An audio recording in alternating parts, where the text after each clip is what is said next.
Hello, my beauties and bees, and welcome to another installment of Cryptic Corner, where we explore the unexplained, the supernatural, the paranormal and hidden, the mysterious, the alien, the accursed, and the forbidden. I am your host, Miss Bumblebee, and today we have a classic from the Monster Quest of my youth. Maybe Monster Quest couldn't be called my youth. Maybe it could. I don't know. I was in my late teens and early 20s when Monster Quest came around, but I thought Monster Quest was just the best thing ever, and I watched it every night. I was like, oh my gosh, I can't make any plans tonight because Monster Quest is on, and I don't want to miss what Monster Quest might be about. It's always about something silly.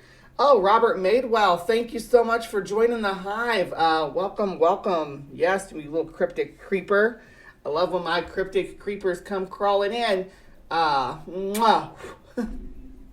It's great to see you. And the show Monster Quest, sometimes they were good and they did good research. So I would really recommend their episode on the Greenland sharks in the St. Lawrence River. Excellent. It's almost journalistic. And some of them are nonsensical, like the one about giant feral dogs in St. Louis. What? No, that's not a thing. I spent a lot of time in St. Louis. There's no giant feral dogs. I got family and friends in St. Louis. I'm sure if there were giant dogs prowling the streets at night, they would let us know. But this one is more along the lines of like a folk story. But it's tied to real events. Sort of reminds me of, it's like, and it takes place in North Carolina. I was about to say it's like sort of like Mothman, but it takes place in North Carolina. Go figure. Because today we are going to be talking about, where'd you go? We're going to be talking about the beast of Bladenboro. And we're going to let this channel Streets of Silence take us on that trip. They have about 3,700 and some subscribers, so not doing too bad, but they have videos on all sorts of creatures and events and UFOs, and what else do we got? Alien woods encounter, yeah, but today they're going to take us on a journey with the beast of Bladenboro. 70 years ago, there we go. A town would be terrorized by a mysterious creature. As a series of mysterious and vicious animal attacks shook the community. And we don't love anything more around here than mysterious creatures. Mysterious creatures are the foundation of Cryptic Corner and the life. Now, there's so many channels now, by the way, that have Crypto Corner or have a segment called Crypto Corner now. Do not fall for them. They are not the original. There's one called one that's actually, I like his content, Little Water or something. And then there's another one that's like a podcast team, and they all stole the name of my show. Now, I don't have it like copyrighted or anything. I have HiveSci copyrighted, and I own rights to HiveSci.com and all that good stuff, thanks to generous donations from supporters like you. But there are a lot of channels using that name now. Actually, I was in Nikki's side chat the other day, and I saw somebody with Cryptic Corner in their name. I was like, hey, that's me. But I've been doing this for almost 3 years now, so anybody who comes around now is just a follower. All right, back to the beast of Bladenboro. Speculation grew rampant as to what the beast could be. As stories began circulating, the national media picked up the story, with thousands of hunters taking up the challenge to hunt and kill the creature. Ember pulling a Lydia out there. I myself am strange and unusual creature. After the events unfolded, the creature would be nicknamed the Beast of Bladenboro. Bladenboro is a small town located in the southeastern section of North Carolina. Located around 140 miles east of Charlotte Bladenboro is a That does not give you any idea of where Bladenboro is. So, as always, I am prepared to supplement because that was just like a big blob that took up like a 90% of the state. So this is the eastern United States. I almost said western. I don't know what I was thinking. And you get down here towards the southern part of North Carolina. This is the same swamps that the only places in North Carolina where there are alligators are down here, right? Most of North Carolina is alligator free, but there's some down here. But there's all these this great swampland. There's Lake Waccamaw, and all around here is all swampland. But there's this little town of Bladenboro in the middle here. And in Bladenboro, we have swamp over here. You got Bryant Swamp, comes all the way up to Town Square. Look at that. Look at that. That swamp is there. This is like the center of town. That swamp is right in the middle. It comes all, and then over here, this is all swampland too. You got more Bryant Swamp down here. Got a mill pond. So it's like completely surrounded by swampland, which is maybe ripe habitat for a late surviving eastern cougar. Maybe.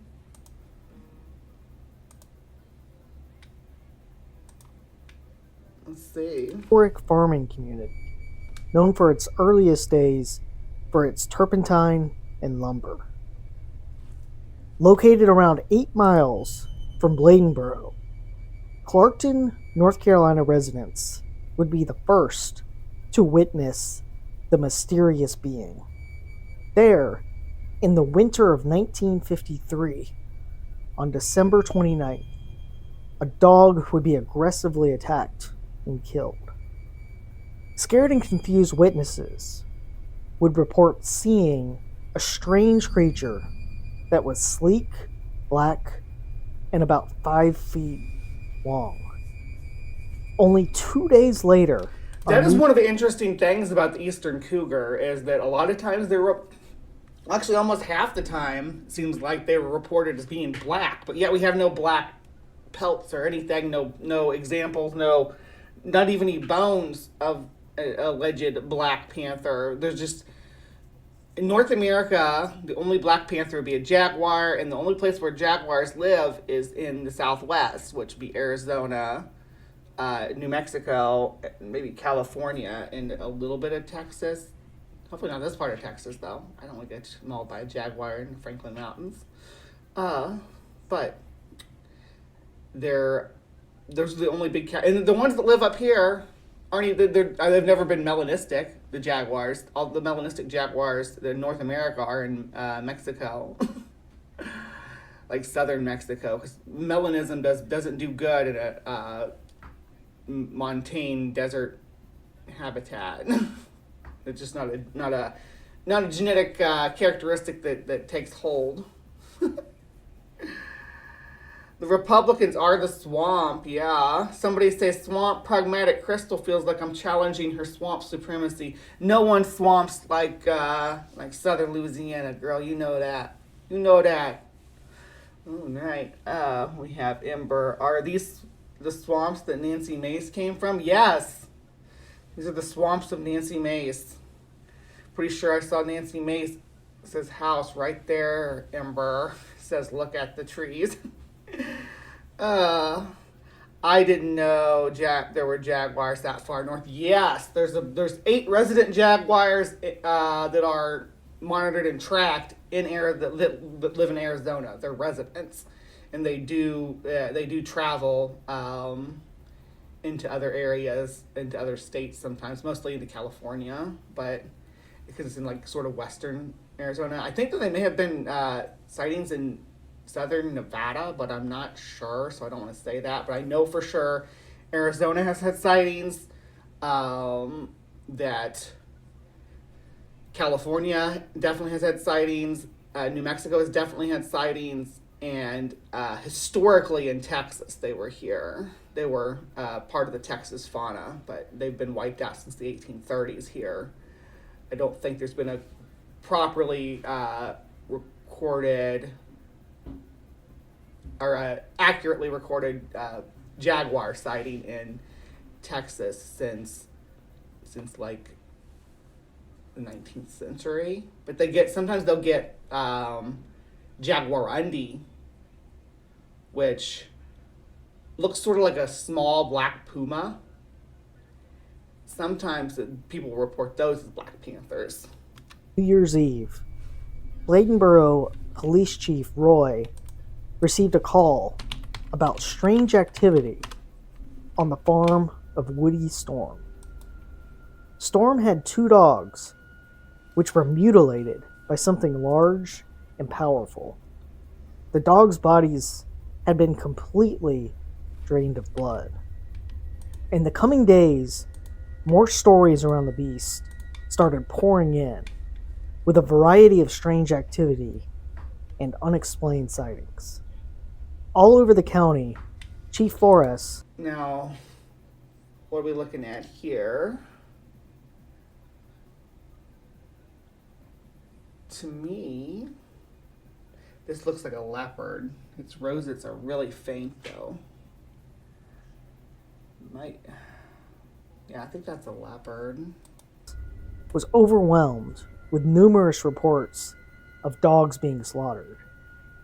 People described the creature as like a bear or a panther that was 3 feet long, 20 inches high. Now, a bear definitely makes sense. I have friends and family in the Carolinas, too. Not in the swampy part of Carolinas, in the mountain part of the Carolinas. And they have bears galore. Like, bears crawl out of their ears. Matter of fact, one of my friends just posted a video of a big old fat bear crossing their property recently. At least showing that things are bouncing back from the hurricanes that hit that region. With a long tail and a cat's face. Other witnesses reported hearing dreadful Morning, screams from the being coming from the swamps surrounding the town. Many reported it sounded like a woman with a knife stuck in her back. Which is kind of what you hear about when regarding like a cougar, right? They make that distinctive woman screaming sounds. Cougars don't roar like big cats. They're small cats. They're not big cats. So they actually mew too. They make all the sounds that your little house cat makes, with a little more reverberation, and they have a distinct scream that they can do as well. Local resident D.G. Pate was sitting in a service station when he witnessed a dog. Oh, hold on. Before I get too far into this, let me show you all what a jaguarundi looks like, just in case anybody doesn't know. This is a jaguarundi. They're adorable. Sometimes people call them otterhead cats, but they do have little tiny heads. But so you can see how when you see them from a distance at different angles that someone might mistake it for a panther. They do have very pantherine-like faces, and I'm not saying that the beast of Bladenboro was a jaguarundi by any stretch of the imaginations. I think it was I'll say my ID until the end, but Get attacked by the creature and eventually pulled into the woods. On January 1st, the bodies of 2 more dogs were discovered. What did you say? Like before, the Firth? pulled into the woods. On January 1st, the bodies of 2 more dogs were I think it was discovered. supposed to be first, Like before, these dogs have but I thought I misheard him for a second. been drained of blood. Yeah, don't The next night, on January boop the small head. It's like it's a tiny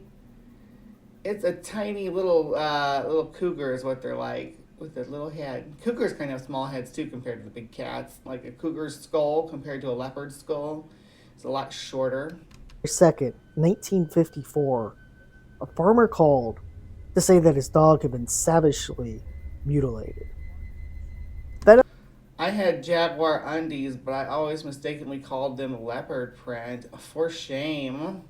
For shame, Patty. Is that Patty? I think it's Patty. I heard somebody say, or saw somebody say Patty earlier. Did you know that the Mayans predicted the world would end in one of four ways: fire, flood, earthquake, or rain of jaguars? Yes. Yeah. I am walking proof that there are actually cougars in your area, though, John. Up with the reports. The next day, Police Chief Roy Flores Hold on, let me try it again. Is that good? Did I cougar right? searched for the creature with his dogs, but the dogs were too scared to follow the trail. While Chief Flores was out, 2 more dogs were found dead. You'd boop a chupacabra, Robert? Do you know what I would do with Mothman? Shockingly, an autopsy was performed on one of the dogs, and it was reported that there wasn't more than 2 or 3 drops of blood in him. Horrifically, the dog's bottom lip had been broken open and his jawbone smashed back. As Bladenboro had a small Morning, Maya. police force, Chief Flores began recruiting local hunters and soon would reach out for help. On January 4th, seasoned hunters began searching for the creatures, with the 2 parties splitting up. The first was Flores and about 10 other officers. There was also the second group. No, I wouldn't go for it. I have an age minimum tsunami of, they gotta be at least 26. Before I'm dating anybody, I don't date children. That would be a waste of my time. And it'd be kind of bad for them. I'm not, yeah, anyway.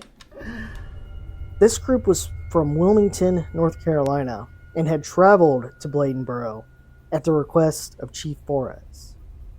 Reportedly, this group tracked the beasts for around 3 miles in the swamp.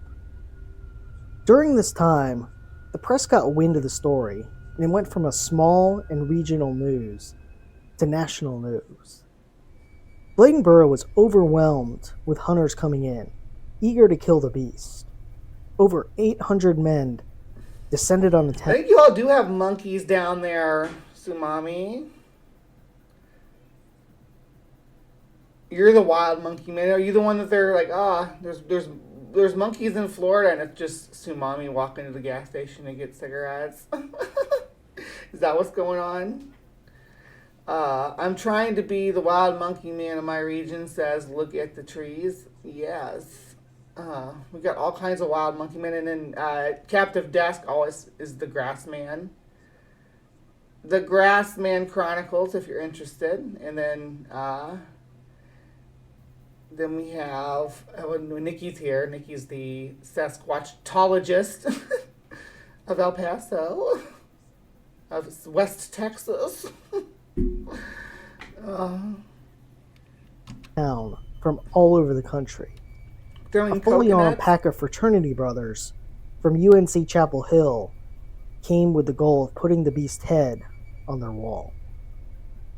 On January 5th, the first attack on a human was reported. Miss C.E. Kinslaw heard the sound of a Remember when we covered the Beast of Javudon a few, it's been about maybe a little over a month ago.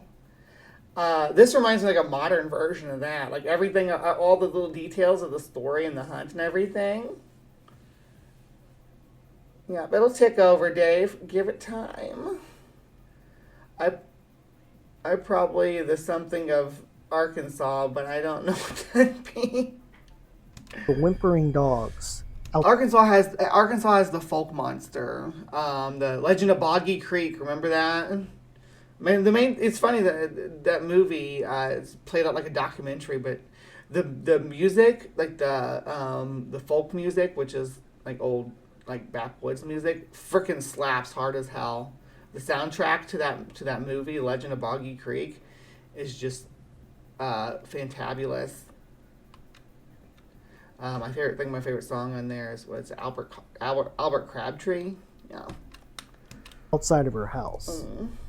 As she went outside to see what was going on, Miss Kinslaw saw a large, cat-like creature hurtle towards her.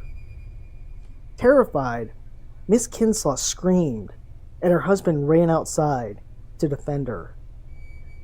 Something her husband did must have frightened the beast, as it scurried off into the forest quickly.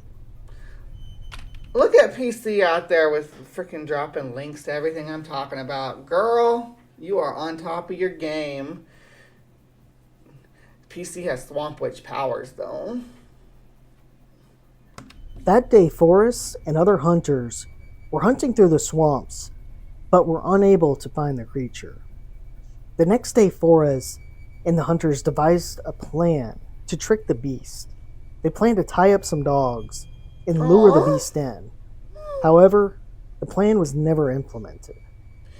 On January 3rd, Leave them dogs alone. Bigfoot was walking their pet jaguar. Gonna be a black jaguar. I'm so happy Maya made it in this morning. Last week she was running around, running errands and stuff. So she wasn't in here with her sharp wit. Welcome, Maya Atkinson.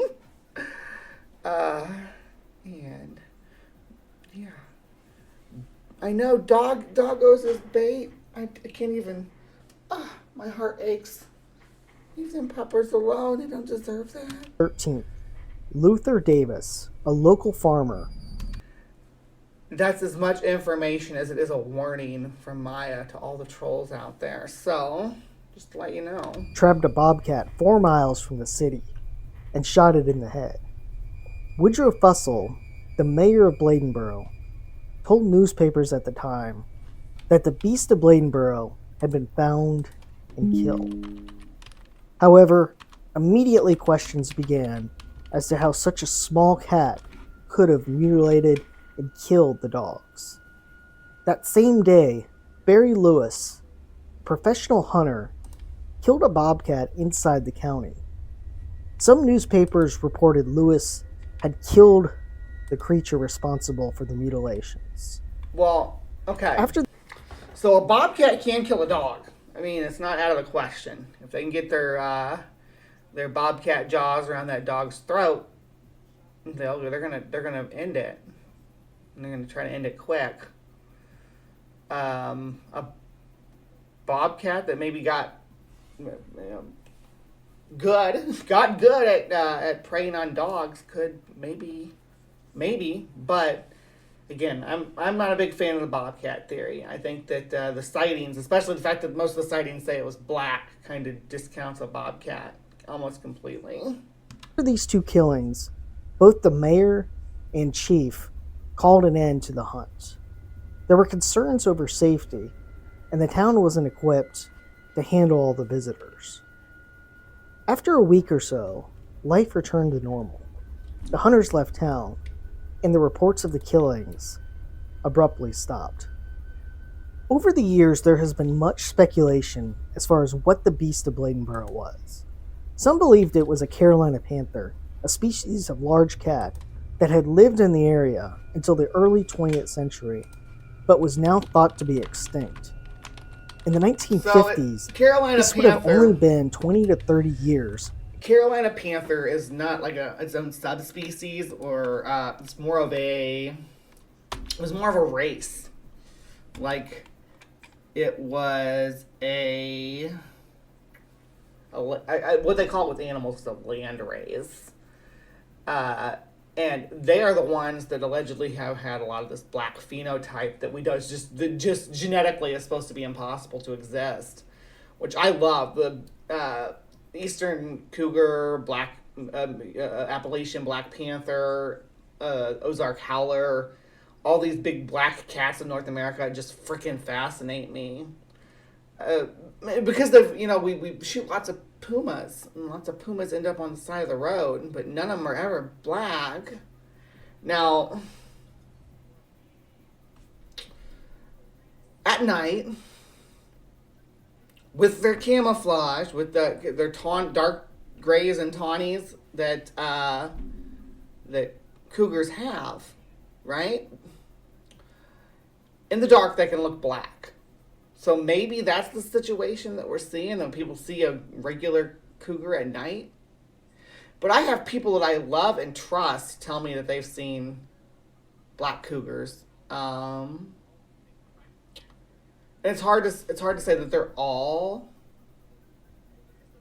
Yeah, there's like the Carolina Panthers football team. Yeah, it doesn't even have its own. It wouldn't even have its own wiki. You have to go to like look it up. You have to go to the cougar wiki, and you have to look at junior synonyms, because it's not even like a real subspecies. It did have a subspecies name, I think.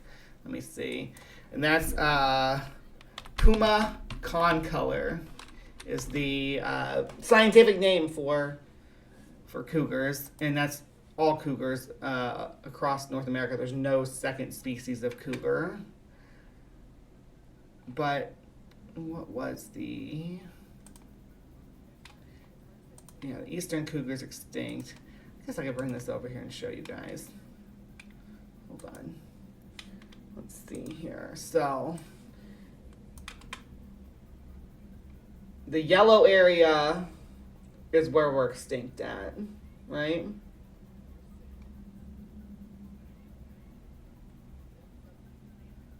So this is, I thought there were more cougars in Alaska. I guess not, but they get all the way down to the tip, or they used to get all the way down to the tip of Patagonia, Tierra del Fuego, but not anymore. They're extirpated now. But this was the eastern population, right? We're in your state. Yeah, we're in Bladenboro, North Carolina. So, if you look, they had all these different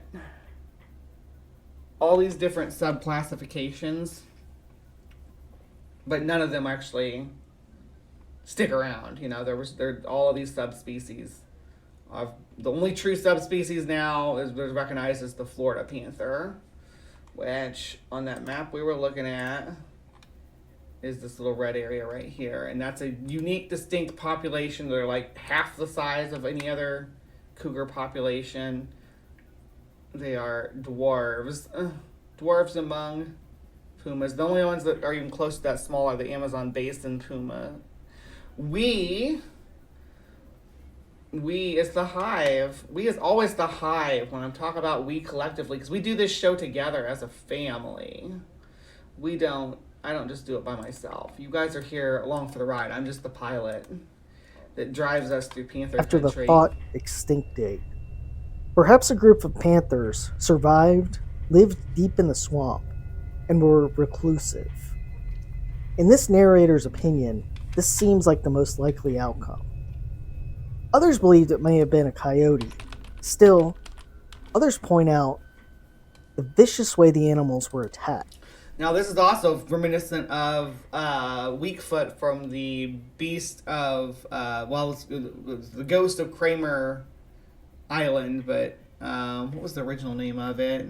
Then there was a Disney version of it made where they actually painted the cougar black. It's wild. Hold on, I'm going to see if I can't find that for us, too. Walt Disney's Black Puma that never was. Yeah, Shucker.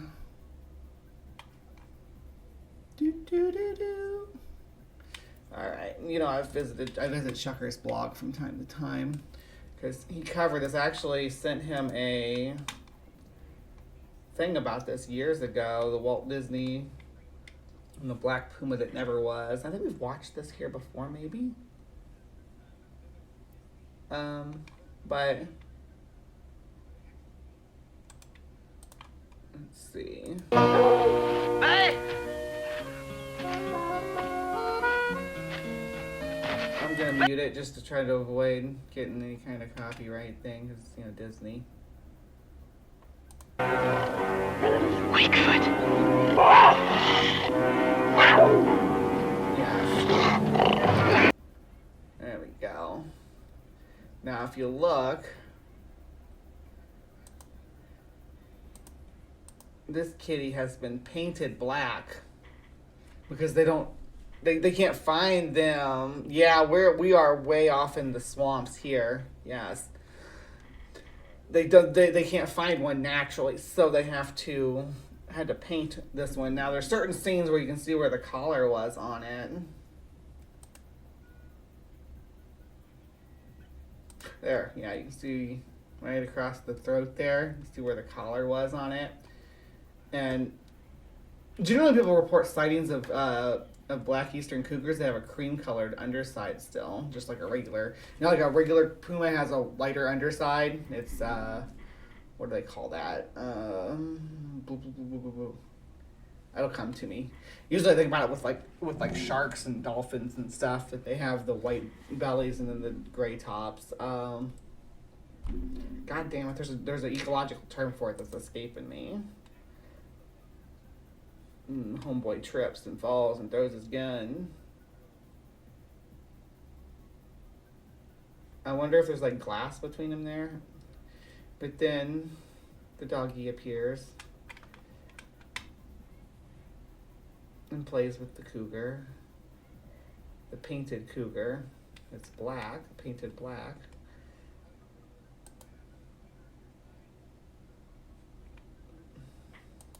And they just get like little tiny clips of it. You can't see the collar marks there though. Some angles you can.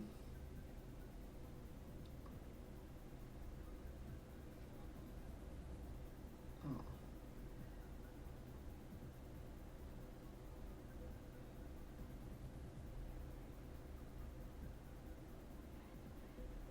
And then he's gonna unload on the kitty, but it gets his poppers.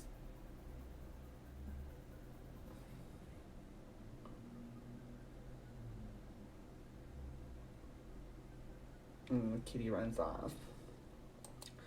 But that's The Ghost of Cypress Swamp is the name of the movie. But the book was, I think it was, Cypress Island. Anyway, back to The Beast of Bladenboro. While a panther is surely capable of crushing a skull, neither it or a coyote has ever been reported to drain the blood of its victims. It should be noted that the Beast of Bladenboro shares a striking similarity to El Chupacabra. El Chupacabra is another cryptid. A striking similarity, you say? The only thing that I see in common with the two of these cryptids is that they're both supposed to be sanguine, but drinking what's the word? What's the proper terminology? Hematophagous. I'm not sure how the proper pronunciation of it is, but blood drinkers, right? If that's the only thing they have in common, are they really that much? And are they really that similar at all? I mean, a mosquito and a vampire bat both do that too, and they're nothing alike. Which has been reported in Central America and Texas. El Chupacabra is said to drain the blood of its victims and savagely mutilate its victims. Both the size and color are very close between the two. The Beast of Bladenboro gets its name from the sign that was hung up under the bobcat killed by Luther Davis. That bobcat was strung up in the center of town with the sign underneath it stating, "This is the Beast of Bladenboro." So was the Beast of Bladenboro an undiscovered cryptid, a panther, or other large cat, or perhaps a coyote? We may never know, but like so many other cryptids, theories. The chupacabra does translate to goat sucker. You are absolutely right, apostate sisters. Poopacabra would be, I don't know, poop goat. Cabra means goat. Chupa means suck. The chupacabra, but the chupacabra I've never seen described as a feline, like ever. It's always been described as a either like an alien creature with like quills and compound insectoid eyes and mandibles to suck blood, or the Texas version of it is the mangy, the coyote or fox with mange, basically, or in some cases a raccoon with mange. Let's not, or a bear. I think our friend here's done. Will continue to surface. All right. So let's see here. We're gonna get back into the swamp because I want to explore this area a little bit more and show, kind of how rural it is. And like I said, all this over here, it's all swamp. Swamp, swamp, swamp. Bryant Swamp. As far as the eye can see. Let me grab my little guy and we're going to drop down into the swamp. Yes, sirree, Bob. There we go. All right. So, actually, this one's not too bad. It's tinted pretty well on the sides. Keeps wide shoulders so that you can see critters standing on the side of the road. I like that. I wish that they would just put that across the whole thing, though. It's just what it is. So it's pretty deep, pretty thick on both sides here.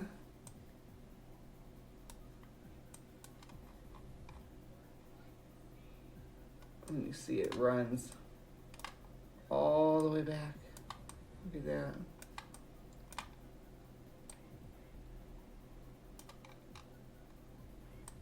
It's immense.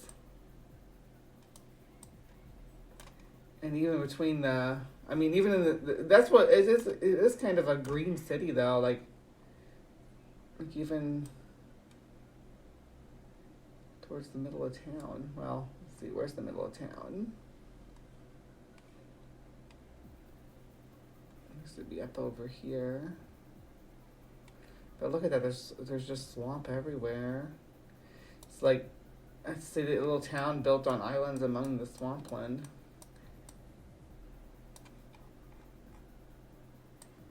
Everywhere you look.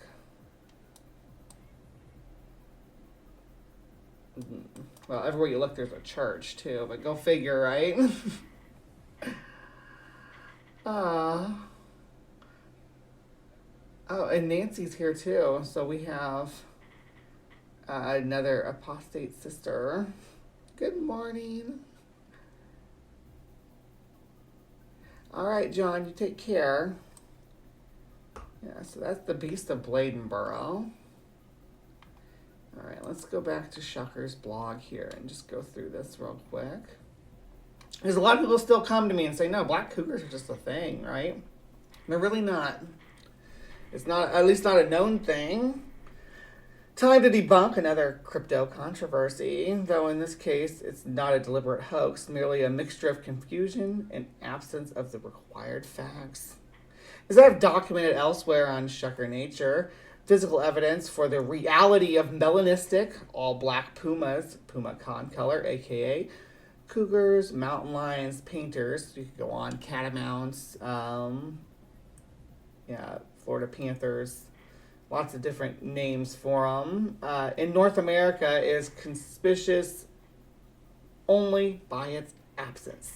Certainly, large, all-black cats, often nicknamed panthers or black panthers, named more correctly applied to melanistic specimens of leopard, Panthera pardus, have been frequently reported from many parts of the United States and Canada too.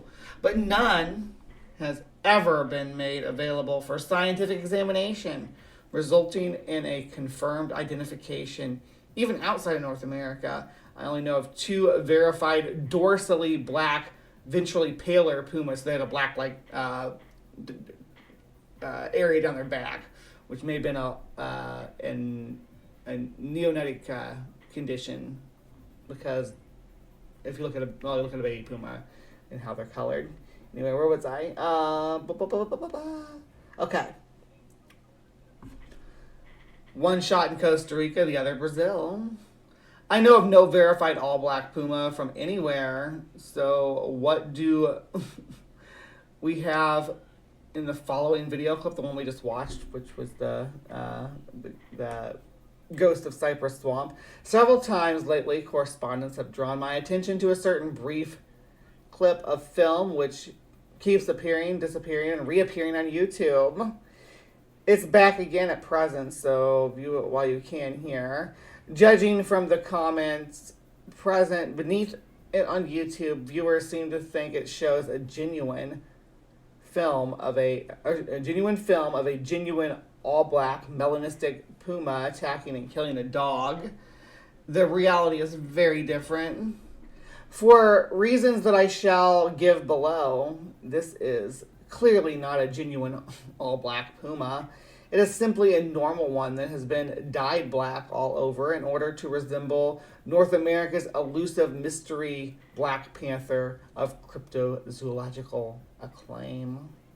Nor is this a real non-fictional video either. It's merely a clip from the 1977 wonderful World of Disney television movie entitled The Ghost of Cypress Swamp, starring Jeff East and Vic Morrow.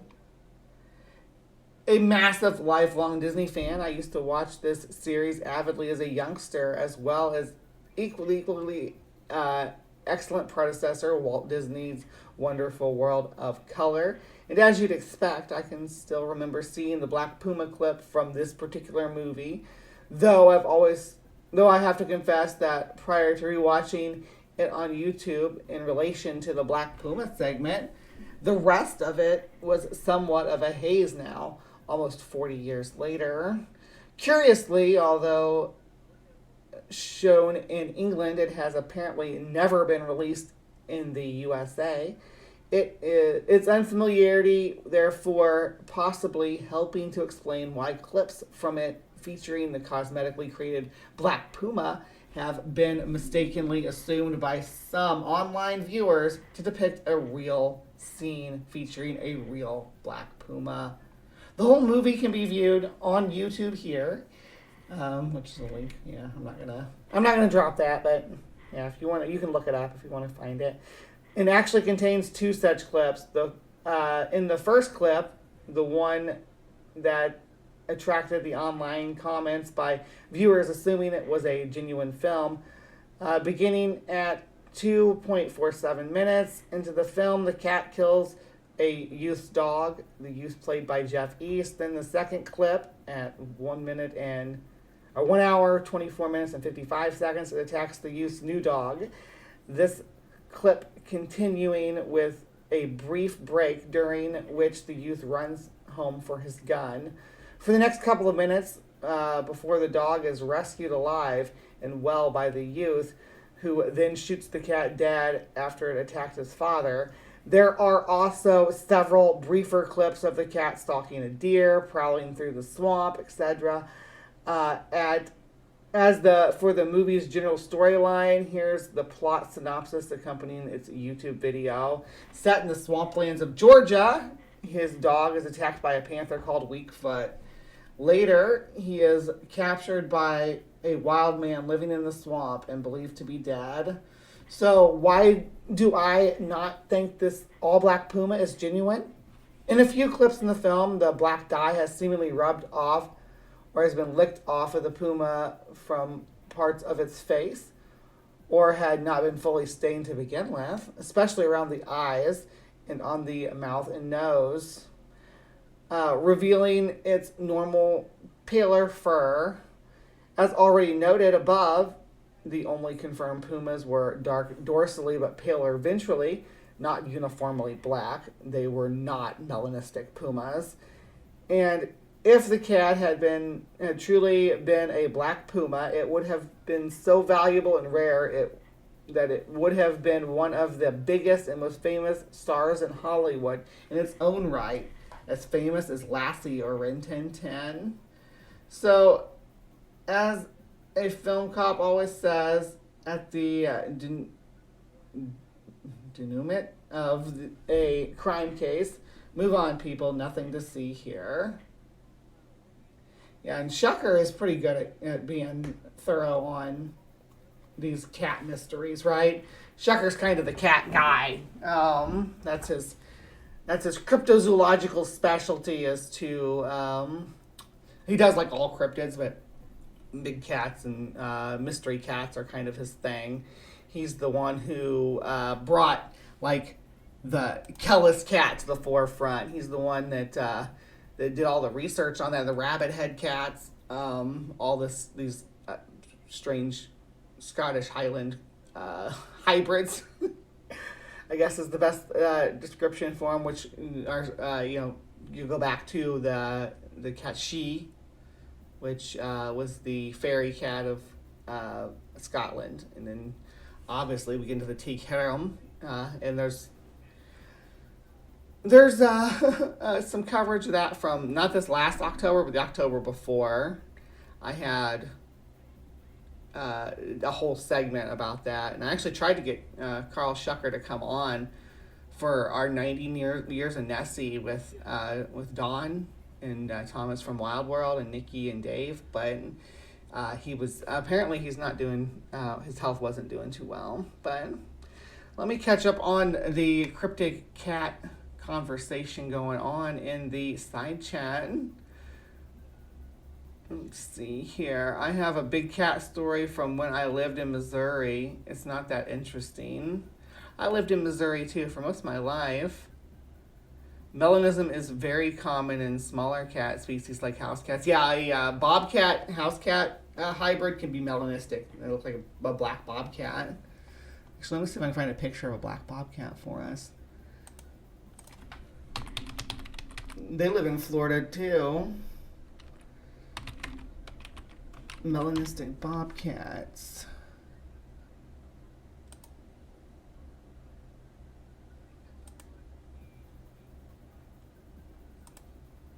Here we go. That's the one I'm looking for. It's not super impressive, but it's interesting nonetheless. Let me see. Pull this on over. Looks about like that.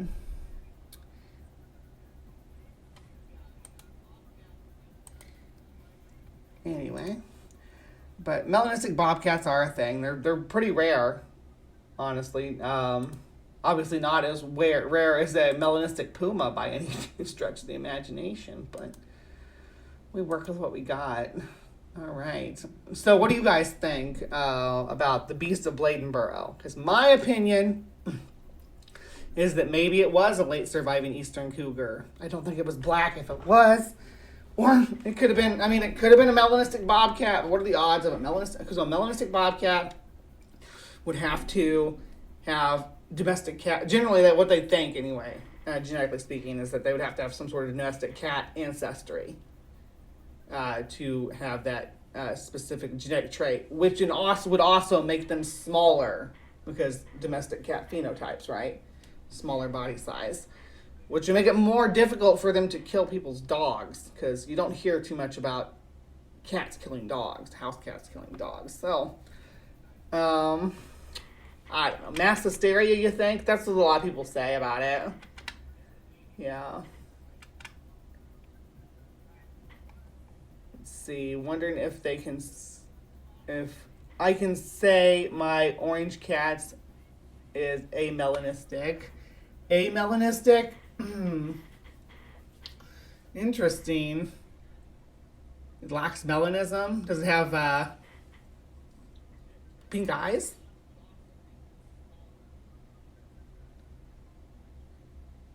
So the opposite of melanistic is albinism, which is the white pigment and lack of pigmentation. My kids say orange cats all share one brain cell. Why does that seem true? I love orange cats. I had a big, fluffy, friendly orange cat named Lucky when I was a kid. I loved him to death. He was like my bestie. Black leopards from Tadoba is gorgeous. The famous picture was taken in India. Yeah. Tortoise shells have about 2 brain cells, says Logan Fisher. Are we cat shaming? Let's see. Could have been coated in black swamp mud. Just saying. Yeah, if it's living in a swamp, it's a good chance that. And cougars do thrive in swamps. As again, we gotta, gesture to the Florida panther, which is a denizen of the Everglades. Yeah, lewistic is a condition where there's partial albinism. That's lewistic, yeah. And then erythristic is with the red pigment. And you'll see that in it really shines in insects because they turn pink, but in other animals they just turn kind of gingery. Cougars can live anywhere, I think. Yeah, they are very versatile animals. Yeah, absolutely. All right, so I'm gonna wrap up Cryptic Corner here, but don't go anywhere because we're visiting the Bermuda Triangle next. And why would you miss that? I've not covered the Bermuda Triangle yet, and I'm finally covering it, and you're gonna leave now? No. So we're gonna wrap up Cryptic Corner here. So for everybody watching this on Cryptic Corner Friday, thank you for sticking around. Please remember to be kind, take care, and we'll see you next time.